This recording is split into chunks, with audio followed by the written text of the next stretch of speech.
Hello అందరికీ, rabdi Malay cake ఈజీగా ఎలా చేసుకోవాలో వీడియోలో అయితే చెప్తాను. నేనైతే ఇక్కడ 2 ఫుల్ క్రీమ్ మిల్క్ని అయితే తీసుకుంటున్నాను, 2 ప్యాకెట్స్. ఫుల్ క్రీమ్ మిల్క్ తీసుకుంటేనే మనకు మంచిగా మలాయ్ అనేది వస్తుంది, మీగడ. అందుకనే ఇదైతే వాడుతున్నాను. నార్మల్ దాంట్లో కూడా చేసుకోవచ్చు, కానీ మీగడ అయితే తక్కువ వస్తుంది.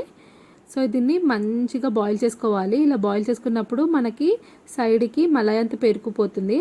సైడ్కి ఉన్న మలాయిని తీసుకుంటూ పాల్లో వేసుకుంటూ కలుపుకోవాలి. ఈ కన్సిస్టెన్సీ వరకు వస్తే సరిపోతుంది, మలాయ్ లాగా. నేనైతే ఇక్కడ చిన్న మిల్క్ మేడ్ డబ్బానైతే తీసుకుంటున్నాను. ఇదైతే ఫుల్గా వేసేసాను నేనైతే. మీరు కావాలంటే దీని బదులు షుగర్ కూడా వేసుకోవచ్చు. ఇంకా దాని తర్వాత ఇలాంటి పొడిని అయితే వేసేసాను. కొంచెం సేపు కలిపేసి ఇంకా దించేసుకోవాలి. ఈ పాలని చల్లార్చి ఇంకా ఫ్రిడ్జ్లో అయితే పెట్టాను, చల్లగా ఉంటే బాగుంటుందనేసి. నేనైతే ఇక్కడ ఆల్రెడీ కేక్ని అయితే తెచ్చిపెట్టుకున్నాను. బేసిక్ వెనిలా స్పాంజ్ కేక్ ఉంటుంది కదా, అదైతే తెచ్చుకున్నాను. కావాలంటే దాని ప్రాసెస్ చెప్పమన్నా చెప్తాను. ఇది లేకపోయినా కూడా మనము బ్రెడ్స్తో కూడా చేసుకోవచ్చు. సేమ్ ఇదే ప్రాసెస్ బ్రెడ్స్ పైన కూడా చేసుకోవచ్చు. ఇంట్లో ఉంటుంది కదా, అది చేసుకున్న దానిపైన కూడా టేస్ట్ చాలా బాగుంటుంది. నేనైతే ఇక్కడ ఒక లేయర్ ఆఫ్ కేక్ని అయితే వేసేసాను.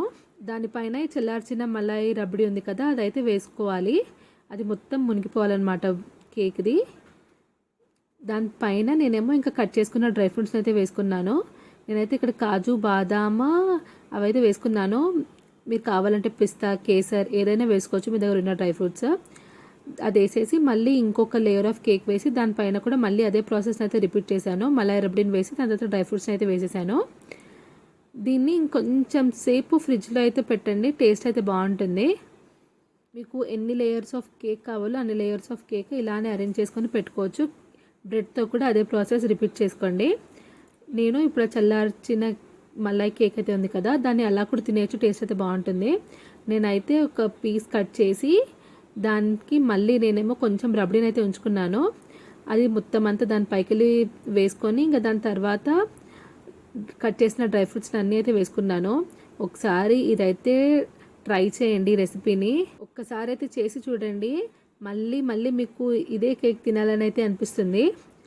ఈ వీడియో కనుక నచ్చితే తప్పకుండా లైక్ చేయండి, షేర్ చేయండి అండ్ సబ్స్క్రైబ్ చేయడం అయితే మర్చిపోకండి. బెల్ నోటిఫికేషన్ ఆన్ చేసుకోండి. అప్పుడు నేను పెట్టే ప్రతి ఒక్క వీడియో మీ వరకు అయితే వస్తుంది. Thank you for watching.